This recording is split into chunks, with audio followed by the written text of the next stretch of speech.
Bienvenidos a la primera clase virtual del curso de lectura y redacción del tercer bimestre. Durante este tercer bimestre vamos a estar abarcando procesos de redacción un poco más extensos, es decir, que ya no solo van a ser simples ejercicios, oraciones, sino que ya van a ser textos más completos. Entonces, para ello, hoy vamos a estar abarcando un tema muy importante que es el proceso de escritura. Este proceso es importante ya que si nosotros no lo seguimos, pues comúnmente vamos a cometer diversos errores. Entonces, para evitar que esto ocurra, vamos a seguir una serie de pasos o de procedimientos para poder entonces mejorar la calidad de lo que nosotros escribimos, sin importar qué sea. Pero si nosotros seguimos estas etapas, entonces nuestros textos van a ser mucho mejores. El proceso de escritura se compone de 4 a 5 etapas. Por lo regular, la etapa 4 hay quienes lo dividen en 2 etapas diferentes, aunque también pueden trabajarse juntas. La primera es la etapa de planeación, donde se organizan las ideas de lo que vamos a escribir. La segunda es la de redacción, cuando ya escribimos estas ideas. La tercera es la etapa de revisión, donde esas ideas que ya escribimos las vamos a leer y vamos a ir marcando en esta entonces los errores que nosotros encontremos. Y la etapa número 4, que corresponde a la reescritura y a la corrección de estilo, que ya se utiliza para preparar la versión final del texto. Entonces, vamos a ver detalladamente en qué consiste cada una de estas etapas. Vamos a iniciar con la planeación. Esta es una pregunta fácil para ustedes. ¿Qué es la planeación? ¿Qué entienden ustedes por planeación?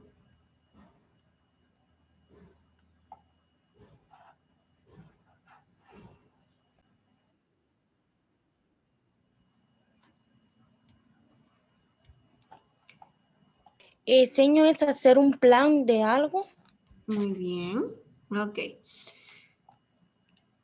Vamos a ejemplificarlo como una fiesta. Si yo quisiera organizar una fiesta, primero la tengo que planificar, como dice la compañera, hacer un plan sobre esta fiesta. ¿Dónde? ¿Cuándo? ¿A quiénes voy a invitar? ¿Qué comida se va a servir, por ejemplo? La música, la decoración, las actividades que se van a realizar, cuestiones de ese tipo. Entonces, antes de hacer la fiesta, yo no puedo simplemente decir, bueno, hoy tengo fiesta a las 2 de la tarde y ¿qué vamos a hacer? Pues no sé, a ver qué, solo juntémonos y a ver qué hacemos ahí. No hay un plan previo, entonces pueden pasar muchas cosas, no va a salir como yo deseo la actividad que estoy realizando. Entonces, para evitar todo esto, debemos de planificar. Cada día nosotros siempre realizamos una planificación de nuestras actividades. Por ejemplo, puede ser antes de dormir del día anterior o ese mismo día al levantarnos, decir, bueno, el día de hoy tengo que realizar las tareas de este y este otro curso. Durante la tarde, pues voy a recibir mis clases virtuales a esta hora y a esta hora. En el intermedio voy a terminar de hacer otra tarea. Cuando finalice mis clases virtuales, ya terminé mis tareas, entonces voy a ir a visitar a mi abuelita, voy a hacer esto. O sea, vamos viendo qué actividades o cómo vamos entonces organizando toda nuestra agenda. Lo mismo sucede para escribir. Para escribir también tenemos nosotros que organizar todo lo que deseamos hacer. Para ello, pues en la planeación podemos hacer uso, por ejemplo, de una lluvia de ideas, podemos hacer uso de organizadores gráficos, o sea, lo que se acomode mejor a lo que yo desee hacer. Por ejemplo, Si yo deseo hablar sobre un tema, hablemos de uno pues no tan complicado, sobre la contaminación, ¿qué puntos son entonces los que yo voy a abarcar? Por ejemplo, ¿qué es la contaminación? ¿Cuáles son sus factores, causas, por ejemplo? Vamos a ver también qué tipos de contaminación existen. Vamos a ver cuáles son sus consecuencias. También quiero hablar sobre, por ejemplo, datos estadísticos de este problema. Entonces, aquí lo que hice fue hacer un esquema, un bosquejo de cuáles son entonces los principales puntos que yo voy a abarcar con este tema. Entonces, aquí ya tengo yo un mapa, ya tengo una idea donde yo voy a decir, estos son 5 subtemas. Los voy a distribuir de la siguiente manera. En los primeros párrafos o en el primero voy a decir qué es. Luego hablo de sus causas. En otro párrafo, los tipos, pues voy a hacer un párrafo por cada tipo de contaminación que exista. Voy a buscar imágenes, las voy a agregar. O sea, yo estoy organizando mentalmente toda mi información y cómo es que quiero entonces que quede mi trabajo. Esa es entonces la primera etapa. ¿Alguna duda? No, señor. No, señor. Ok, gracias. Vamos a la etapa número 2, que es la escritura. En la escritura, pues como yo ya organicé mis ideas, ya tengo el esquema de qué es lo que quiero redactar, pues voy a empezar a redactar. Voy a empezar a escribir estas ideas, pero las voy a estructurar en párrafos. Es decir, no voy a escribir todo en un solo bloque, porque pueden suceder muchas situaciones. Una de estas es que la lectura se vuelva aburrida o cansada porque no hay ni un solo espacio. La segunda es que se pierda la idea o la lógica de una idea y la otra. Se empieza como a revolver todo. Entonces, eso puede causar confusión a la persona que esté leyendo lo que yo escribí. Por lo tanto, es mejor siempre estructurar mi escritura en párrafos no mayores de 8, como un máximo 10 líneas, para que de esta manera pues quede mejor y más ordenado todo. Entonces, cuando ya tengo mis ideas, las voy a empezar a escribir por párrafos. Aquí, pues no hay que preocuparse tanto por cómo se ve, porque al final de cuentas lo que yo estoy haciendo acá no es más que un borrador. Cuando hablo de borrador, pues no me refiero a, por ejemplo, la goma de borrar que usamos cuando nos confundimos. No, sino que hablo de una hoja, de un documento que pues yo puedo todavía corregir. Puedo ir marcando cuáles son mis errores, puedo ir borrando, puedo ir reescribiendo, tachando, a fin de que quede entonces mejor. El borrador siempre es necesario, pero eso no quiere decir que entonces voy a entregar un borrador en mi tarea. Muchas veces cometemos este error, que es que nos dicen, escriba sobre qué es la administración. Entonces nosotros escribimos lo primero que se nos ocurre y no nos damos cuenta de si nos equivocamos, si tenemos errores de ortografía, si nos confundimos, tachamos o usamos corrector y lo entregamos de esa manera, siendo esto un error porque entonces puede que le haga falta información, puede que tenga muchos errores de ortografía o que estéticamente se vea mal porque está manchado o porque el corrector que utilicé fue excesivo. Entonces también hay que tener mucho cuidado con eso. Por eso siempre es importante realizar el borrador antes de entregar cualquier tarea que yo vaya a realizar. ¿Preguntas? No, señor. Ok, muy bien. Posterior a que yo ya escribí todo lo que quería, lo que ya había planificado, voy a pasar a la etapa de revisión. En la etapa de revisión, pues yo voy a tener mucho cuidado de ir viendo aspectos como la ortografía, palabras que estén correctamente escritas, el uso correcto de signos gráficos como signos de puntuación, tildes. También voy a ver algunos otros aspectos, como por ejemplo las propiedades del texto. Las propiedades del texto, en este caso, pues estamos hablando de la adecuación, de la coherencia y de la cohesión. Cada una de estas propiedades son indispensables en cualquier texto para que pues tengan una mejor presentación, para que mejore la calidad del mismo. Adecuación. Vamos a ver, alguno de ustedes que me diga, ¿qué entiende por adecuación? Para ustedes, ¿qué es algo adecuado? Las palabras adecuadas para lo que vamos a escribir. Ok, muy bien. Exactamente, que estamos usando las palabras adecuadas. Muy bien, eso es.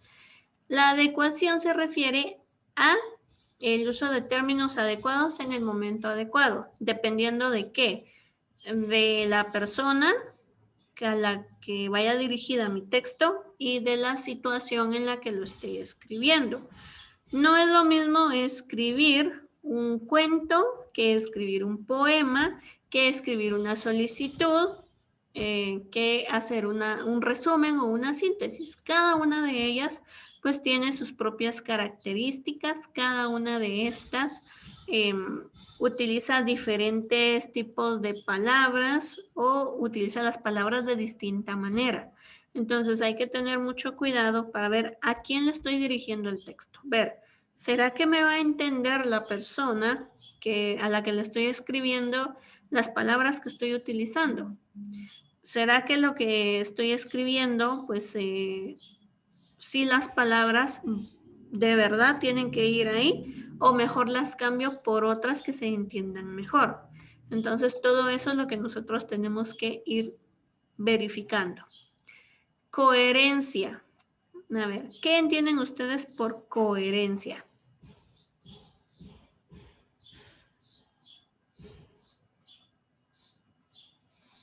Señor, que tenga sentido lo que estamos escribiendo.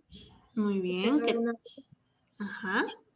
Exacto, que tenga coherencia, que tenga sentido lo que estamos escribiendo, que se entienda, que, que si yo escribo algo, la persona va a decir, ah, sí, es cierto, y no diga, ¿cómo así? No entendí y tiene que volverlo a leer y sigue sin entenderlo. Entonces, un texto siempre debe ser coherente, tener sentido, ser lógico en lo que está realizando. La siguiente es la cohesión. Un texto cohesionado es el que está unido, el que todo se centra en el mismo tema, que si empiezo hablando de la contaminación, no termine hablando de otro tema que no tiene nada que ver con este, porque entonces se pierde la unión de las ideas. Para ello, entonces, es que planificamos para verificar si de verdad todas mis ideas están relacionadas dentro de sí. Entonces, con la cohesión, yo lo que quiero es evitar el uso de muletillas. Una muletilla, pues es un término, una frase que repetimos con demasiada frecuencia, ya sea para hablar o para escribir. Para escribir, una de las principales muletillas es la Y como conjunción. Y había una vez un gato y el gato se fue a pasear y en el camino se encontró un amigo y el amigo le dijo que fueran a jugar y el gato dijo que sí. Entonces, ¿qué sucede ahí? Que estoy abusando de este término. Entonces, para eso es la cohesión, para evitar las muletillas, porque la cohesión me enseña que puedo utilizar sinónimos o puedo sustituir algunos términos como la I. Esta I la puedo cambiar por comas, si es necesario por punto y coma, por aspectos de este estilo. Entonces, lo puedo hacer. Lo mismo, puedo hacer uso de pronombres también. Vamos a ver, por ejemplo, acá vamos a escribir una palabra. Bonito. Díganme ustedes sinónimos de la palabra bonito. Lindo. Lindo, muy bien. ¿Qué más?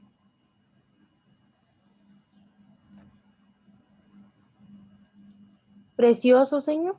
Precioso, muy bien, excelente. ¿Qué más?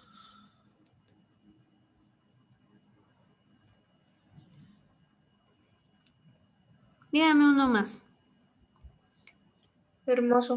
Hermoso, muy bien. Entonces, si ustedes se dan cuenta, en lugar de utilizar solo la palabra bonito, pues aquí tengo otras 3 opciones más, que hay más de hecho, pero al menos ya tengo 3 que puedo utilizar en lugar de solo esta palabra. Entonces puedo ir sustituyendo por cualquiera de estas de acá. De la misma manera, si yo tengo, por ejemplo, un personaje, porque es un cuento o algo así, tengo a Ana. Entonces, en lugar de solo utilizar este nombre propio, puedo hacer uso de pronombres. Por ejemplo, ella, esta, esa, aquella. En lugar de utilizar solo el nombre, también puedo hacer uso de cualquiera de estos pronombres para poder entonces evitar las muletillas y que mi texto tenga cohesión. Muy bien. ¿Alguna duda? No, señor. No, señor. Muy bien. Muchas veces nosotros cometemos el error de, pues, únicamente relegarle esta tarea a otra persona. Por ejemplo, tengo que hacer una tarea y solo la escribí, no la revisé y así se la envié a mi maestro. Entonces, el docente sí la va a revisar, pero esto no quiere decir que entonces siempre tenga que ser de esta manera, sino que antes de enviarla, primero la reviso yo, porque yo la reviso y digo, ah, sí está bien. O a veces yo la reviso y digo, aquí me confundí, mejor lo voy a arreglar. Para eso es que se realiza esta etapa. De la misma manera, hay quienes pues prefieren también apoyarse de alguien más y es válido, porque nosotros tenemos las ideas en nuestra cabeza, entonces para nosotros tiene mucho sentido lo que escribimos. Por eso es de que nosotros leemos nuestro propio texto y decimos, ah, sí, está bien.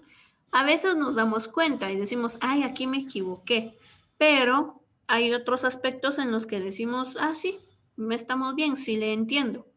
Pero cuando otra persona lo lee, entonces dice, ah, no, aquí no lo entiendo, aquí le faltó agregar esto, aquí le falta una tilde, otros aspectos de ese tipo. Entonces también podemos apoyarnos de otros para que ellos puedan ayudarnos, más no hacerlo solo ellos. O sea, no decir que esta persona lo revise y ya está. No, también nosotros debemos de revisarlo y si es necesario, pues pedimos ayuda con alguien más. Todo esto nos va a ayudar a que el texto inicial mejore mucho más y el texto final pues tenga una mejor presentación y calidad. Para la etapa final, pues hablamos de lo que es reescritura y la corrección de estilo. En este sentido, cuando hablamos de reescritura, ya se trata de que lo que escribí y ya revisé, lo voy a corregir y lo voy a pasar en limpio, como comúnmente nosotros decimos. Entonces, yo paso en limpio mi texto Y de esta manera, pues ya también puedo darle otra revisada y ver si no me equivoqué en alguna otra cosa. Y si no, pues ya tengo mi texto listo para entregar. Todo conjunto a la corrección de estilo.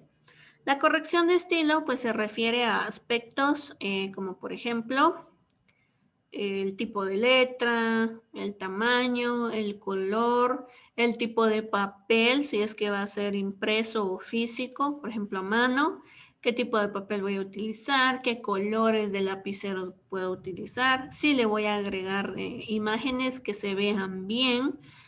O sea, todos esos aspectos ya más estéticos de apariencia del texto también los voy a ir agregando junto con la reescritura. Por eso les digo, yo prefiero unir estas dos etapas de la reescritura y de la corrección de estilo, porque a la vez que voy haciendo en limpio mi trabajo, de una vez voy viendo que el aspecto sea agradable. De último, pues ya si es necesario, realizo algún tipo de decoración, pero si fuera algo más formal, entonces por lo menos ya lo hice correctamente, no me equivoqué en nada. Y con esto ya tengo un texto mucho mejor que entregar que el que tenía hace unos instantes, donde me había equivocado en otras ocasiones. Entonces, como les decía al principio, para mejorar la calidad de un texto es necesario que aprendamos y que nos acostumbremos a realizar este proceso de reescritura y corrección de estilo. Muy bien. ¿Tendrán ustedes alguna duda? No, señor. No, señor. Muy bien. Entonces, de este modo, ya vimos cuáles son las etapas del proceso de escritura y también esto les va a ayudar a ustedes a mejorar en muchos otros aspectos. Solo tengan en cuenta algo. Escribir no es lo mismo que hablar. Yo no puedo escribir de la misma forma en la que hablo. Hablar es un poco más libre, no tiene tantas reglas como la escritura. La escritura, pues es un arte un poco más complejo que requiere seguir varias normas, dentro de ellas, por ejemplo, ortográficas, y que esto, pues en algún momento nos puede llegar a complicar, pero si nosotros aprendemos a dominarlo como tiene que ser, se van a dar cuenta de que se les va a facilitar mucho más, de que lo que ustedes realicen va a ser mejor y se va a poder valorar mejor, por ejemplo, en cuanto a sus notas en sus tareas. Entonces, son aspectos muy importantes que ustedes deben de ejercitar. Entonces, si no hay ninguna duda, con eso finalizamos el tema del día de hoy.